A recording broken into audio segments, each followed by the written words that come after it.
Cyber safety మీద skip చేయబోతున్నాం. రాజు మరియు వాళ్ళ ఫ్యామిలీ షాపింగ్ మాల్కి వెళ్తారు. డాడీ ఈరోజు షాపింగ్కి వెళ్దాం. సరేరా చిన్న షాపింగ్కి వెళ్దాం.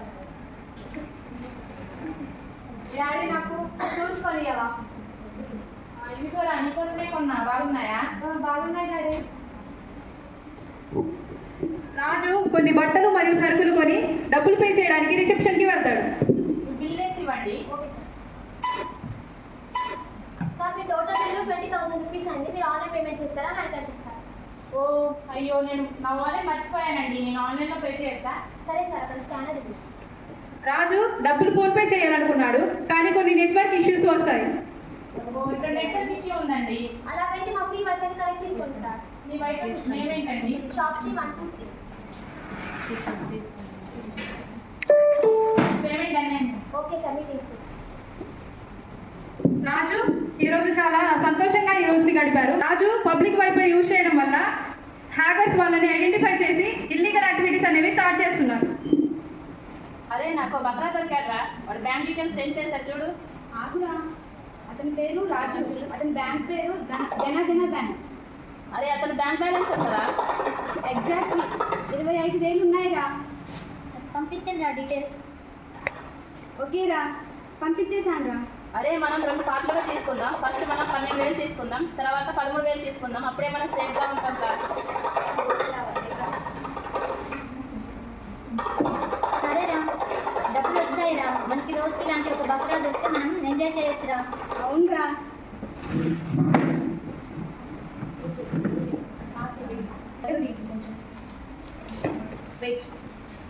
కొంచెం సమయం తర్వాత రాజుకి బ్యాంక్ దగ్గర నుంచి మెసేజ్ వచ్చింది.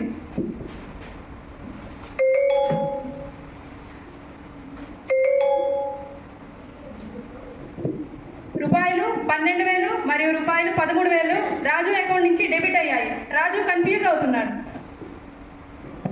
ఒకసారి చూడరా చిన్న మెసేజ్ వచ్చింది. ఏంటి 12,000 13,000 నీ అకౌంట్ నుంచి కట్ అయ్యా డాడీ? నువ్వేంటి చివరిగా ఏ ట్రాన్సాక్షన్ చేసావు డాడీ? మొన్న షాపింగ్ మాల్లో చేశారా? ఎంత చేసావు డాడీ? 20,000 రా. అవునా? ఇక్కడ క్యాష్ ఇవ్వలేదా డాడీ నువ్వు?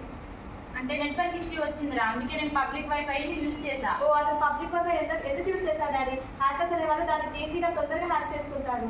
ఓ నాకు దాని గురించి తెలియదు కదా చిన్న. మనం ఎప్పుడైనా సరే ఆన్లైన్లో ఇప్పుడు మన పబ్లిక్ వైఫై యూజ్ చేయడం వల్ల హ్యాకర్స్ ఏం చేస్తారంటే తొందరగా మన పర్సనల్ డీటెయిల్స్ని తీసుకొని మన అకౌంట్ని ఉన్న బ్యాలెన్స్ మొత్తం వాళ్ళు హ్యాక్ చేసేస్తారు. అందుకనే మనం ఎప్పుడు కూడా పబ్లిక్ వైఫై అనేది యూజ్ చేయదు daddy.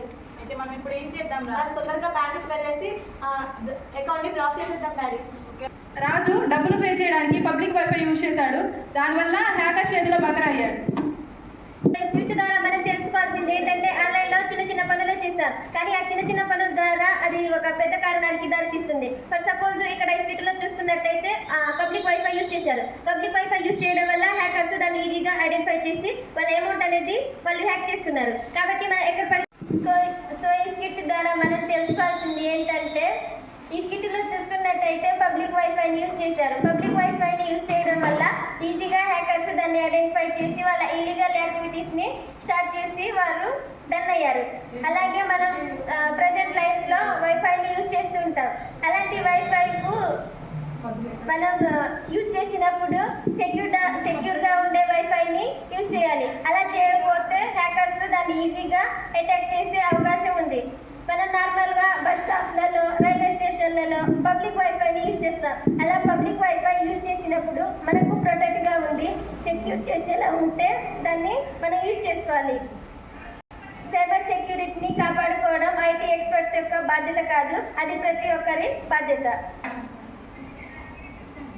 Security is not the responsibility of IT experts, it's everyone's duty.